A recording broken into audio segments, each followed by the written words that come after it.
Fala galera, beleza? Aqui é o Hélio, você está no meu canal do YouTube. E hoje a gente tá aqui em Santos, o dia tá lindo, maravilhoso, sem uma nuvem no céu, olha só que sol lindo. Hoje a gente vai dar uma olhada aqui nos prédios tortos de Santos, tá? Os famosos prédios tortos do Canal 4. Vamos lá que eu vou parar o carro, achar uma vaga aqui, pra poder mostrar melhor pra vocês. Bora! A cidade de Santos é dividida por canais, que foram construídos para auxiliar na drenagem da cidade e evitar alagamentos. Porém, com o tempo, passou-se a utilizar os canais como ponto de referência para o santista. Os primeiros prédios da Orla foram construídos próximos ao Canal 4 por construtoras de São Paulo, perto da década de 40. Ah, beleza, mas por que os prédios são tortos? Na verdade, são três principais motivos pelos quais esses prédios hoje em dia estão tortos. O primeiro deles é a questão do solo. O solo de Santos, ele é um solo muito ruim. Ele é considerado, inclusive, o segundo pior solo do mundo para construção civil, ficando atrás só do solo da Cidade do México. E como que funciona esse solo aqui em Santos? Basicamente é um solo que tem 3 camadas, tá? É claro que isso varia, a gente sabe que solos, eles variam muito de posição para posição, então você anda 10 metros para lá, se você fizer uma sondagem é totalmente diferente se você fizer essa sondagem aqui. Mas vou falar em linhas gerais. Os primeiros 10 metros de solo são uma camada de areia fina, areia de praia, tá? Depois desses 10 metros a gente tem 20, 30 metros de argila marinha, muito mole, e depois a gente tem mais uma camada de areia embaixo, areia compactada, e depois a gente chega à rocha-mãe. E é justamente essa camada de argila marinha que faz o solo de Santos não ser competente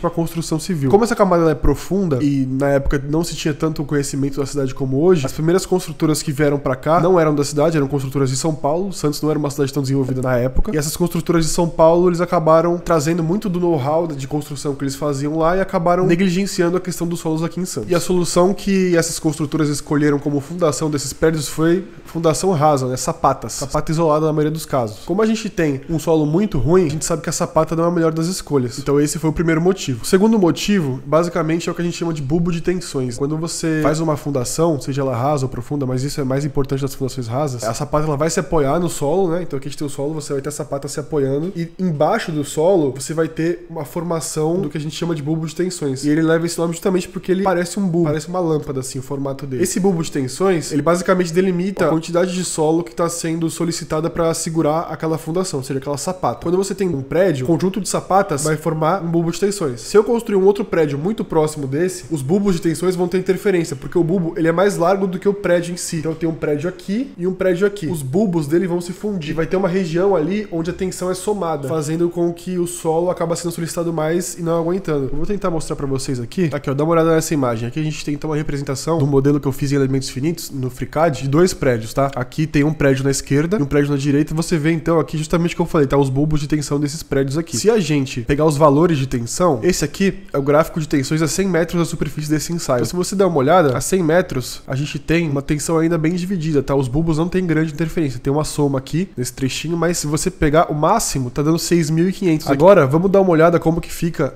se a gente aproximar esses 2 prédios, tá? Aproximando esses 2 prédios, a gente consegue ver já que o bulbo, ele se soma, tá? Ele é como se fizesse um grande bulbo de tensões, e isso vai tirar uma solicitação maior, principalmente no solo entre esses edifícios aqui em profundidades maiores. No caso desse gráfico, aqui é o mesmo gráfico, a gente tem o gráfico de tensões a 100 metros da superfície. Se você pegar, a gente não tem mais um gráfico bimodal, né? A gente tem uma moda só, e a gente tem aqui uma tensão próxima de 12.000, ou seja, os bulbos se somaram. É possível que naquela situação anterior o solo aguentasse e não tivesse essas grandes deformações, porém nessa daqui é bem capaz que ele não aguente e causando efeitos como os dos prédios tortos de Santos. Aqui então a gente tem um outro gráfico de tensões, tá? Que aqui é sobre 25 metros de profundidade, daqueles 2 ensaios que eu fiz. Aqui na esquerda para os prédios próximos e aqui na direita para os prédios separados. A gente vê que tem uma soma, só que não completa. Então aqui a tensão máxima ela é basicamente igual. O que diferencia mais é a tensão na posição central aqui, tá? Que se a gente pegar aqui 150 metros, a gente vai ter uma tensão abaixo de 10.000. Aqui já tem próximo de 30.000. Beleza, eu entendi, mas por que esses prédios eles ficaram tortos efetivamente? Isso é o resultado do que a gente chama de recalque diferencial. O solo, quando não suporta a carga projetada, ele acaba recalcando a estrutura, ou seja, afundando. Se todas essas sapatas, todos os apoios desses prédios tivessem afundado por igual, ele não teria ficado torto, ele teria literalmente afundado na terra, tá? Eu tô aqui com o copo, vou fazer um exemplo. Eu tô aqui com o copo, se eu afundar todos os pontos da base dele por igual, tá? Ele vai fazer isso, ele não vai ficar torto. Agora, se eu afundar, por exemplo, esse lado mais do que esse, acontecer isso daqui.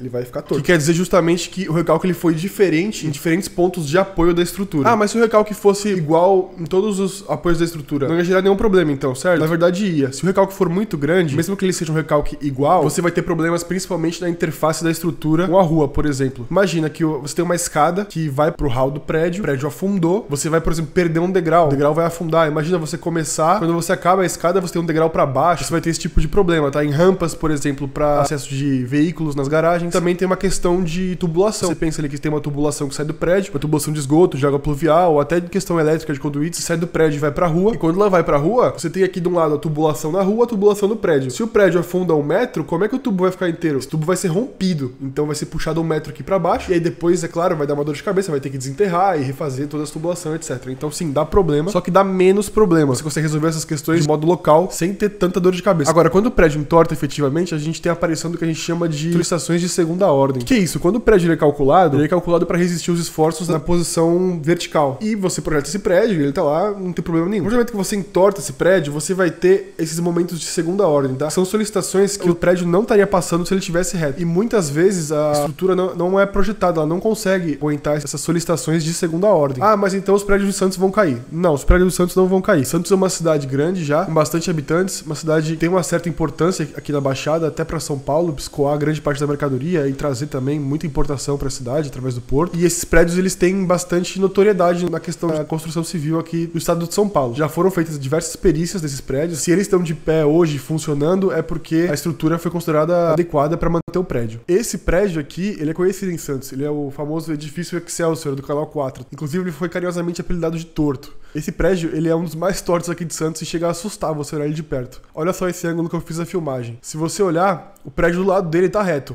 A distância daquela janelinha à borda do prédio é baixa, mas conforme a gente vai subindo, você vê que a distância vai aumentando, comprovando que esse prédio realmente tá torto. Olha só esse outro prédio branco e azul aqui. Dá pra ver também em relação ao vizinho. Olha as janelas ali atrás. Aqui embaixo, você consegue ver as janelas do prédio de trás. Conforme eu vou subindo, as janelas vão sumindo, porque esse prédio ele tá torto. Bom, e o terceiro motivo, que é o mais triste, assim, na minha concepção, pelo menos, é justamente o erro humano. Ou erro, né, ou questões que foram feitas até de propósito. A gente sabe que fundações profundas são mais caras. Por algumas questões, é possível que alguma construtora tenha identificado essa questão do solo, mas tenha simplesmente negligenciado isso, feito uma fundação rasa por uma questão financeira. E aí hoje a gente tem esses efeitos aí nos prédios. Bom, e o vídeo de hoje fica por aqui, gente. Espero que vocês tenham gostado aí do conteúdo. Curte, se inscreve, comenta aí o que você achou do vídeo e a gente se vê.